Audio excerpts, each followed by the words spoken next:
Hello sir. हां बोला. Sir तुम्ही एवढं स्किपिंग कसला मारताय? मला वेट लॉस करायचं लवकरात लवकर. लवकर करायचंय का? हां. हॅलो सर, तुम्ही कुठली ट्रेनिंग करताय sir? Fat loss. Fat loss, बाहेर weight loss. Sir fat loss काय समजत नाही. सर बोला. तिकडे बाहेर एक सर होते ना, ते वेट लॉस करत होते हां. आणि तुम्ही फॅट लॉस करताय, तर दोघांमध्ये सर फरक काय? दोघांमध्ये फरक साधा आहे. ते वेट लॉस करतायत कारण की त्यांना सांगणारं कोण नाही आहे, आणि मी फॅट लॉस करतोय कारण की मला रिझल्ट स्लो येईल पण बेटर येईल. फॅट लॉस आणि वेट लॉसमध्ये फरक सांगतो मी.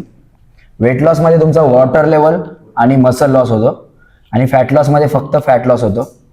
दोघांमध्ये बेस्ट म्हणजे फॅट लॉस आहे.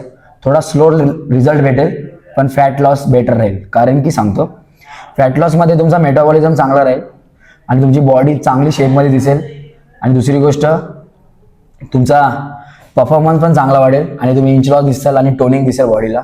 म्हणून तुम्ही फॅट लॉस करा, वेट लॉस करू नका. धन्यवाद. Thank you sir. आकाशांचा म्हणणं होता की जे आपले बाहेर सर वेट लॉस करत होते आणि सर फॅट लॉस करत होते, तर दोघांमध्ये एवढा फरक होता की आधी तुम्ही फॅट लॉस करावं, जेणेकरून तुमच्या बॉडीमध्ये शेप येणार आणि तुम्हाला पॉझिटिव्ह वाईब येणार. Thank you so much.